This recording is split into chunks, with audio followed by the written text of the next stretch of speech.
ఏం ఉంచాలని ఉంది బైబిల్లో? లక్ష్యం ఉంచాలి. ఇన్ని ప్రయోజనాలను కలిగించే జీవము గల దేవుని వాక్యము యందు మనం ఏం ఉంచాలి? లక్ష్యం ఉంచాలి. మన కాన్సన్ట్రేషన్ అంతా దాని మీదనే ఉంచాలి. అలా ఉంచితే అది మనకు మేలు అని ఉంది. లక్ష్యం ఉంచితే అది మనకు మేలు. అది అందులో మీకు మేలుంది అంటున్నాడు.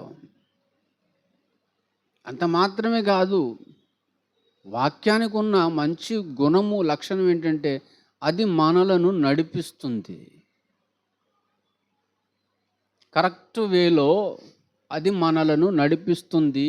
అంత మాత్రమే కాదు, అది నెమ్మదిని కూడా ఇస్తుంది. నెమ్మదిని, అది సమాధానమునిస్తుంది, అది ఆదరిస్తుంది, అది ధైర్యపరుస్తుంది. ఇలా ఎన్నో లక్షణాలు వాక్యానికి ఉన్నాయి. బైబిల్లో ఉన్నటువంటి వాక్యానికి ఈ లక్షణాలన్నీ ఉన్నాయి. ఇవన్నీ కనబడతాయి వాక్యంలో. అర్థమైందండి? ఎందుకు అంటే ప్రియులారా, ఇది సాక్షాత్తు దేవుని మాట. దేవుని మాటలో అన్నీ ఉన్నాయి. ఇవన్నీ మంచి గుణములు, ఇవన్నీ మంచి లక్షణములు. ఇవి ఎవరిలో అయితే ఉంటాయో వారు మంచి విశ్వాసులు అన్నమాట. ఇది దేవుని మాట మాత్రమే కాదు, ఇది దేవుని యొక్క చట్టం. ఎవరి చట్టం ఇది? ఇది దేవుని చట్టం.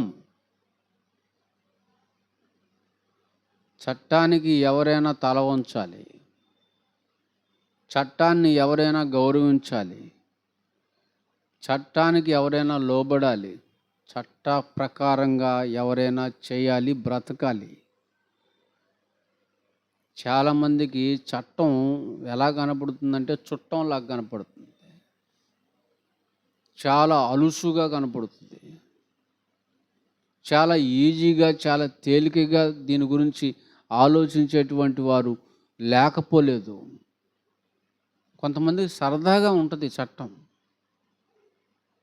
అర్థమైందండి? చాలా ఈజీగా తీసుకుంటారు, లైట్గా తీసుకుంటారు. అది చాలా ప్రమాదకరమని గుర్తుపెట్టుకోండి. కానీ దేవుడు అలా ఉండాలని ఈ చట్టాన్ని ఇవ్వలేదు. అర్థమైందండి? అలా తీసుకుంటారని ఈ చట్టాన్ని దేవుడు పంపలేదు. ఇది పైనుండి భూమి మీదకి వచ్చినటువంటి దైవ చట్టం అని గుర్తుపెట్టుకోవాలి. ఎక్కడి నుండి వచ్చింది దైవ చట్టం? పరలోకం నుండి, దేవునిలో నుండి వచ్చినటువంటి చట్టము. అందుకే ఇది దైవ చట్టము అన్నాడు. ఈ చట్టానుసారంగా ప్రతి విశ్వాసి బ్రతకాలి. ఖచ్చితంగా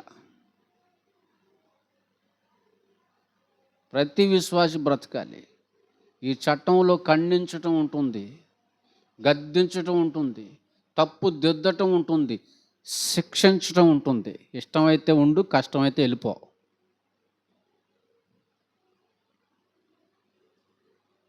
చట్టాన్ని గౌరవించిన వాడు దేశ పౌరుడు కానట్టు,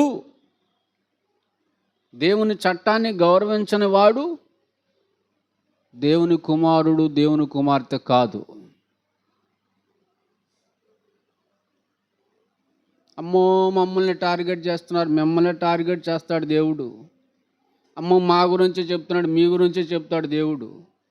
అమ్మో నాకే తగులుతుంది, నీకే తగిలిద్ది. ఈరోజంతా నా మీదే నడిచింది, నీ మీదే నడుస్తుంది.